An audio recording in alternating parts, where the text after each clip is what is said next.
I was not at the last meeting and neither was you. ठीक है, तो देखो यहाँ पे नेदर वॉज यू दिया है, तो यू जो दिया है तो यू के हिसाब से यहाँ प्लूरल आना चाहिए, ये आएगा वर।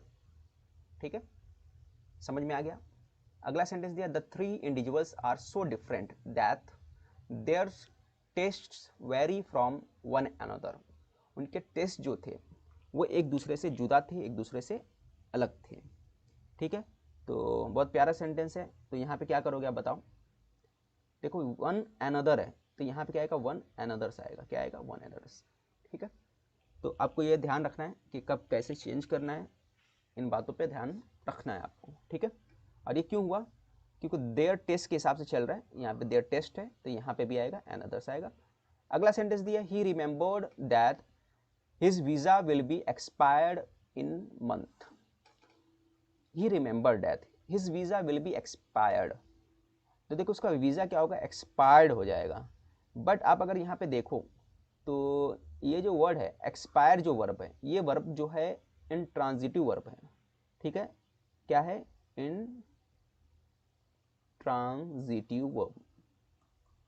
और आपको मालूम होना चाहिए इंट्रांजिटिव वर्ब का जो ऑब्जेक्ट होता है वो ऑब्जेक्ट नहीं लेता है। ठीक है, सॉरी, ऑब्जेक्ट नहीं लेता मतलब कि पैजू नहीं बनता है। ठीक है, पैजू वाइज नहीं बनता, जबकि यहाँ पे पैजू वाइज बनाने की कोशिश किया है, विल भी बनाया है। तो इसको इस तरह से नहीं लिखेंगे, बल्कि आपको यहाँ लिखना पड़ेगा वुड एक्सपायर। क्या आएगा आपका, वुड एक्सपायर आएगा। ठीक है, तो सेंटेंस क्या बन जाएगा, he remember that his visa would expire in a month, है ना, उसका वीज़ा क्या होगा, कुछ महीने में एक्सपायर हो जाएगा। मेरे ख्याल से आपको समझ में आ गया होगा कैसे करना है। ठीक है, तो आगे बढ़ते हैं अगले सेंटेंस की तरफ। अगला सेंटेंस जो दिया है आपका, when I shall see him I shall tell him the truth. तो देखो यहाँ पे दो सेंटेंस हैं। अब जो पहला वाला रहेगा वो प्रेजेंट, सिंपल प्रेजेंट में रहेगा, दूसरा वाला फ्यूचर में रहेगा। अब देखो पहला वाला सेंटेंस कौन सा है, when I shall see him I shall tell him, यानी पहले मैं उसको देखूंगा फिर मैं उसको बताऊंगा। तो क्या आएगा, जो पहला वाला सेंटेंस क्या मैंने बोला वो क्या रहेगा, सिंपल प्रेजेंट में। व्हेन आई सी हिम, तो ये शैल नहीं आएगा, यहाँ पे क्या आएगा, when I see him I shall tell him the truth. तो बहुत आसान सेंटेंस था, मेरे ख्याल से आपको समझ में आ गया होगा। आगे बढ़ते हैं, ये याद रखना कभी भी दो फ्यूचर का टेंस जो है सिंपल फ्यूचर वाले दो एक साथ नहीं आएंगे। पहला जो होगा, पहला वाक्य जो होगा वो हमेशा सिंपल प्रेजेंट में रहेगा। In any case no disciplinary action are required to be taken. तो एक्शन है यहाँ पे, डिसिप्लिनरी एक्शन जो दिया है, एक्शन के साथ यहाँ पे क्या आएगा, इज, क्योंकि एक्शन सिंगुलर है। ठीक है, in any case no disciplinary action is required to be taken. ठीक है, क्लियर। आगे बढ़ते हैं अगले सेंटेंस की तरफ। अगला सेंटेंस क्या है, आप देख सकते हो, he wanted to go home as he was sick. वो घर जाना चाहता था। तो देखो कभी भी टू होम नहीं आएगा, है ना, होम के साथ टू, गो के फौरन बाद गो हो गया, कम हो गया, है ना, इसके बाद अगर होम आ रहा है तो इसको कनेक्ट करने के लिए टू का यूज़ नहीं करेंगे, अगर वो यूज़ करते हैं तो वो सुपरफ्लुअस होता है। तो आपको ध्यान रखना है कि कभी भी टू का यूज़ नहीं होगा। कब नहीं होगा, होम से पहले नहीं होगा। क्लियर। अब होम, गो आ गया, कम भी आ सकता है आपका, कम, कम होम, और क्या हो सकता है ना, दो तीन सेंटेंस और भी ले सकते हैं आप, कम के अलावा क्या ले सकते हो आप, ठीक है, सिर्फ आप यही दोनों याद रखो, कम और गो। कम गो के बाद होम आएगा तो बीच में टू लगाएंगे नहीं। क्लियर। अब आगे बढ़ते हैं अगले सेंटेंस की तरफ। आइदर यू और ही आर हैप्पी। तो आइदर यू और ही आर हैप्पी, आइदर वाला क्वेश्चन हो, आइदर और वाला हो या फिर नीदर नॉर वाला हो, दोनों के अंदर ये जो हेल्पिंग वर्ब है, हेल्पिंग वर्ब के बाद जो सब्जेक्ट रहता है या नाउन रहता है, प्रोनाउन रहता है, तो उसके हिसाब से ये चेंज होता है। अगर ये ही है तो ये भी इज आएगा, क्योंकि ये सिंगुलर है तो ये इज आएगा। अगर ये प्लूरल रहता तो फिर यहाँ पे आर आता। तो याद रखना कभी भी इधर और वाला या फिर निदर नॉर वाला पूछेगा तो आप देखेंगे हेल्पिंग वर्ब से पहले वाला जो नाउन इस्तेमाल किया रहेगा या प्रोनाउन इस्तेमाल किया रहेगा उसके हिसाब से ये जो हेल्पिंग वर्ब बनेगा। In her address she advise us to protect our nation. क्या बोला है, in her address she advised us to protect our nation, है ना, उसने एडवाइस दिया, क्या एडवाइस दिया, प्रोटेक्ट करने के लिए, हमारे नेशन को प्रोटेक्ट करने के लिए उसने एडवाइस दिया। तो बहुत अच्छा क्वेश्चन है। तो कैसा सेंटेंस है बताइए मुझे। तो आप देख सकते हैं ये प्योर है, इसमें कुछ भी प्रॉब्लम नहीं है, ये राइट आंसर है ना, कोई भी प्रॉब्लम नहीं, यानी कि नो एरर, ऑप्शन डी जो इसका राइट आंसर होगा। अगला जो सेंटेंस देख सकते हैं, he caught the boy steal my parcel. He caught the boy, देखो कॉट आया, कॉट की जगह कैच हो गया ना, कैच, या फिर फाइंड आ जा सकता है, फाइंड जो फाइंड बोलते हैं। तो कभी भी इसके साथ जब आएगा तो स्टील नहीं आएगा, यहाँ पे स्टीलिंग आएगा। क्या आएगा? Stealing. He caught the boy stealing my parcel, ठीक है, उसने बॉय को पकड़ा चुराते हुए उसका पार्सल, है ना। Besides me many others were present, है ना। तो ये सेंटेंस जो दिया है, beside me many other were present, तो मैनी अदर लगा है, तो मैनी है क्योंकि ये देखो प्लूरल है, तो अदर नहीं लगेगा बल्कि एस लगेगा इसके साथ, अदर्स होगा, ठीक है, मैनी अदर्स वर प्रेजेंट, ठीक है। मेरे ख्याल से समझ में आ गया होगा आपको। आगे बढ़ते हैं अगले सेंटेंस की तरफ। जो अगला सेंटेंस है आपका, I am taller than you. क्या दिया है? I am taller than you, तो आखिर में दिया आरंट आए, तो भैया ये जो है सेंटेंस बिल्कुल सही है, कोई भी एरर नहीं है। देखो एम लेकर कंफ्यूज मत हो जाना, कभी भी एम रहेगा तो आखिर में क्या रहेगा? आ रहेगा, याद रहेगा आपको क्वेश्चन टेक बनाते वक्त।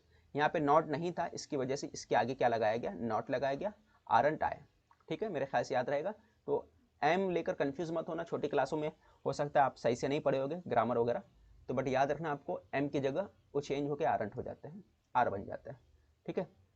अ man of 50 can not be called as young, तो यहाँ पे देखो एज लगाने की जरूरत नहीं है, ये सुपरफ्लूअस है। क्यों भाई? कि देखो ये देखो कॉल्ड है ना, कॉल्ड के बाद कभी भी लगाने की जरूरत नहीं पड़ती है, तुम डायरेक्ट सेंटेंस को बोल सकते हो, इसमें कोई हर्ज नहीं, कोई भी प्रॉब्लम नहीं है, ठीक है। तो कॉल्ड समबडी समथिंग, एक सेंटेंस बोल सकता हूँ मैं, आई कॉल्ड हिम, मैंने उसको बोला, क्या बोला भाई? मैंने उसको बोला कि भाई तुम कौन हो? एक बेवकूफ़ आदमी हो। आई कॉल्ड हिम फुल, ठीक है।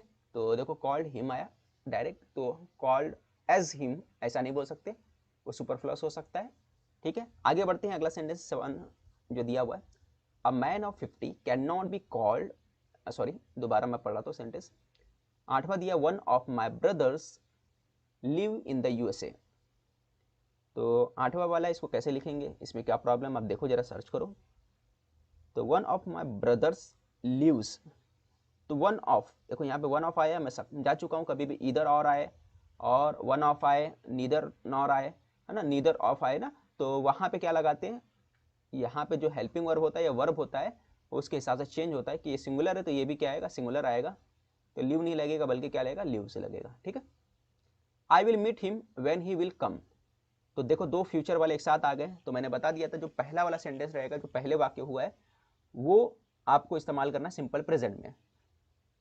I will meet him when he will come, तो वो जब आएगा तभी मैं उसको मिलूंगा, तो ही कम्स, ही लगा है तो यहाँ पे आपको कम्स लगाना पड़ेगा, when he comes I will meet him, तो ये सेंटेंस सही है ना, यहाँ पे गलती थी, समझ में आ गया। तो सेंटेंस कैसे राइट होगा? ही कम्स करके आएगा, ठीक है। सेंटेंस नंबर 10, जैसे मैंने वो बता चुका हूँ कि जब भी दो फ्यूचर आता है तो पहला वाला जो रहता है, जो पहले होता है वाक्य, वो जो रहता है वो सिंपल प्रेजेंट में रहता है। I will not agree to the proposal, I will not agree to the proposal, मैं प्रपोजल को एग्री नहीं करता, नहीं करूँगा, तो इसका सही अर्थ क्या होगा, इसका सही क्या होगा इसका? I will not agree to the proposal, तो इसमें कोई भी मिस्टेक तो मुझे नज़र नहीं आ रही, इसलिए ये क्या है? नो एरर है, ठीक है। तो मेरे ख्याल से आपको समझ में आ गया होगा। आगे बढ़ते हैं, क्या दिया है? It was nearly 30 years ago since this magazine was first published, ठीक है। और ये जो सेंटेंस है इसको 4 हिस्से में बांटा गया, पहला जो ए में, दूसरा जो बी पार्ट में, तीसरा सी पार्ट में, और चौथा जो डी पार्ट में, जो नो एरर है, आप देख सकते हैं। अगर आप गौर करो, it was nearly 30 years ago, ठीक है। अगो के बाद देखो याद रखो, हमेशा अगो के बाद हमेशा क्या लगेगा? दैट लगेगा, तो इसके साथ जो दैट है वो जुड़ा रहेगा, ये आपको याद रखना है। तो जब भी अगो आ गया तो उसके साथ क्या लगेगा? दैट लगेगा, है ना, आपको याद रहेगा। तो कंजक्शन दैट जो है इसका प्रयोग होगा अगो के बाद, कंजक्शन दैट का, फिर that this magazine was first published, समझ में आया? सेंटेंस का अगर ट्रांसलेशन करें तो ये 30 साल हो चुके थे कि ये मैगजीन को पब्लिश हुए। इस तरह से उसका जो ट्रांसलेशन है बनेगा। तो आपको याद रखना है कि अगो के बाद अगर कंजक्शन का इस्तेमाल करना है तो सिंस का इस्तेमाल नहीं करेंगे बल्कि दैट का इस्तेमाल करेंगे। ठीक है, ये आपको याद रहना चाहिए। अगला सेंटेंस देखते हैं हम लोग। 10 years ago he was having an income of over 10,000 rupees a month. He must indeed be a wealthy man by now. ठीक है, तो अभी तक उसको क्या है होना चाहिए, बहुत ज़्यादा अमीर आदमी बन जाना चाहिए। इस तरह का सेंटेंस दिया हुआ है। ठीक है, तो 10 years ago की बात हो रहा है, 10 साल पहले की बात हो रहा है। He was having an income of over 10,000 rupees. तो यहाँ पे देखो हैविंग नहीं आएगा, है ना, यहाँ पे वॉज हैविंग जैसे बोल रहा है तो उसके पास रहा होगा या रहा था, ऐसा नहीं। तो यहाँ पे क्या आएगा, ही हैड आएगा। क्या आएगा, ही हैड। उसके पास कुछ पैसे था, उसके पास कुछ मनी था, इस तरह का सेंटेंस है। तो उसके पास, बंदे के पास क्या पैसे था, तो सिंपल पास का प्रयोग होगा, उसका यूज होगा यहाँ पे। ठीक है, he had an income of over 10,000 rupees. तो कुछ सेंटेंस इस तरह से बन जाएगा। ठीक है, इसको अलग सेंटेंस के हिसाब से अगर हम लोग चेक करें तो हम लोग एक सेंटेंस ऐसा भी बोल सकते हैं, she had a very good income last 10 years. क्या बोल सकते हैं, she had a very good income, a very good income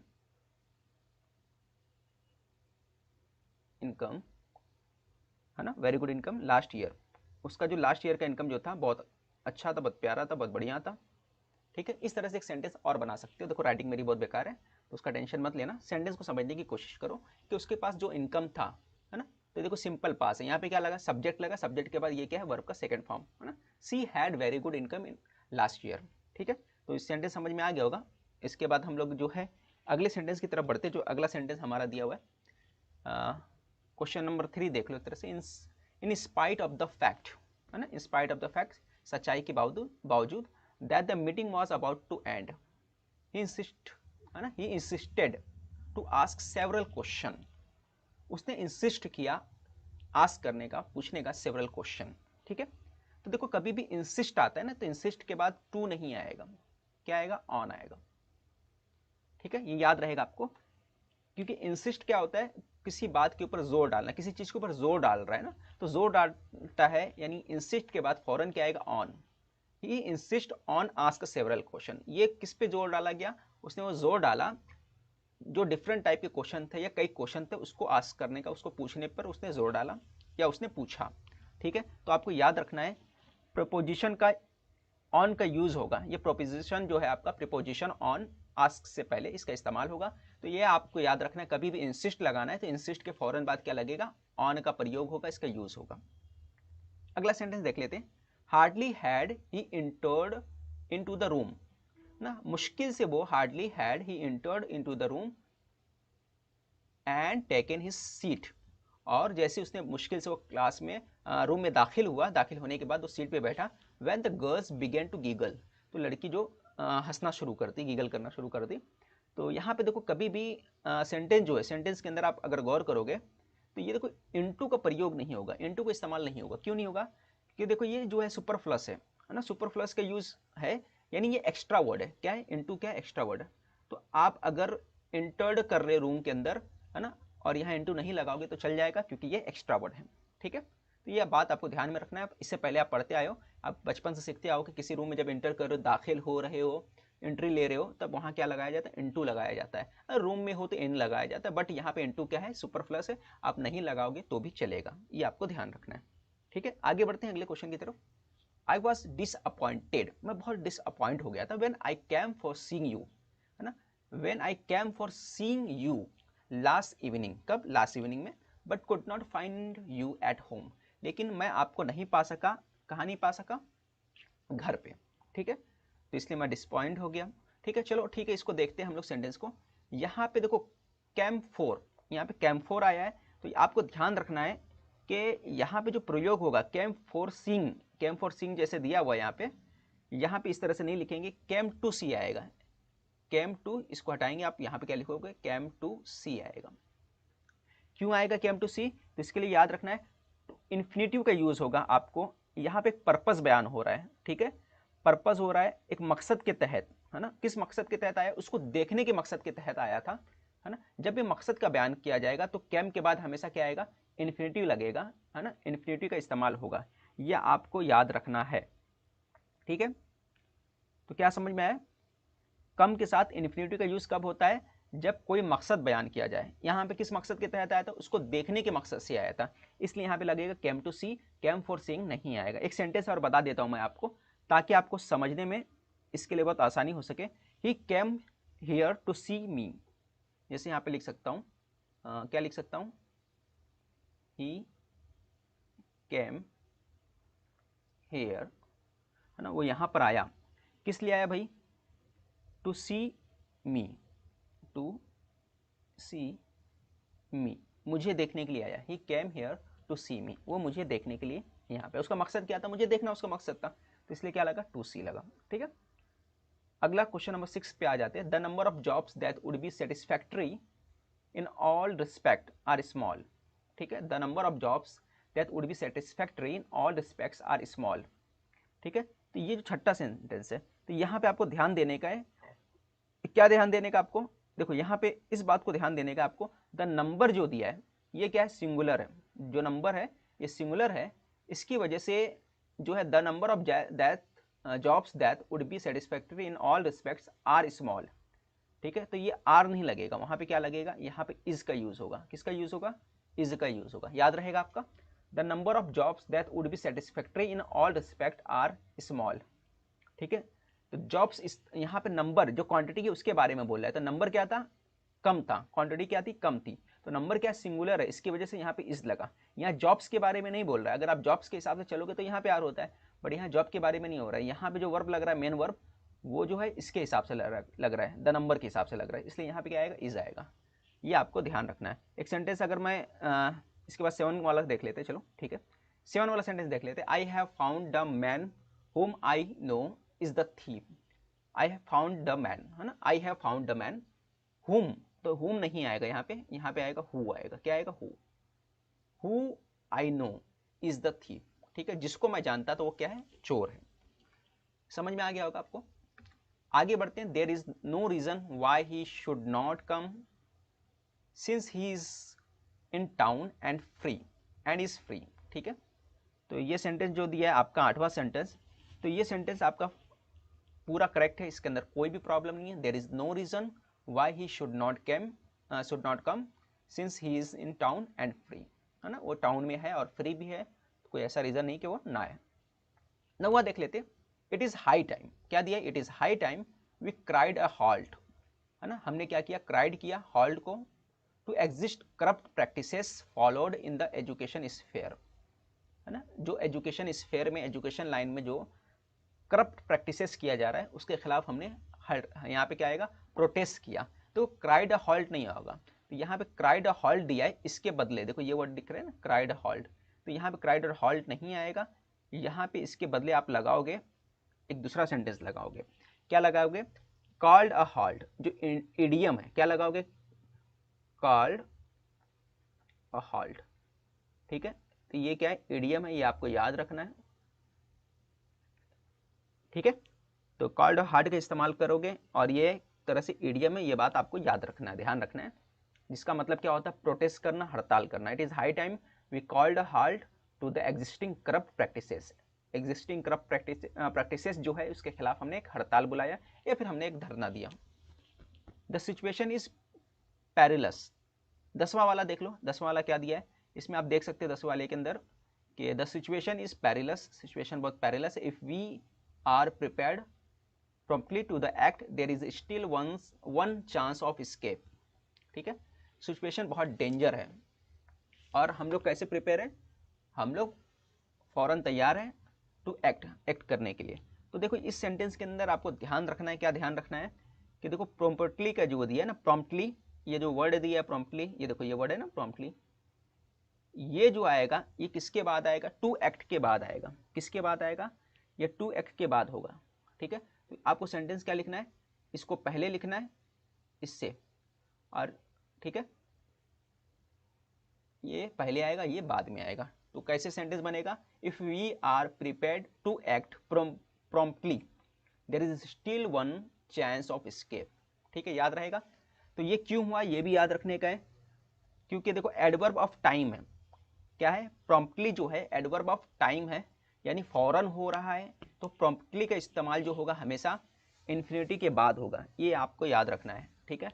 act के बाद होगा, एडवर्ब ऑफ टाइम जो वर्ब यहाँ पे है ना इसके बाद होगा, ये ध्यान में आपको रखना है, ठीक है। एक सेंटेंस अगर मैं इसके ऊपर देखूं तो इस तरह से हम लोग लिख सकते हैं, जैसे ये सी वांटेड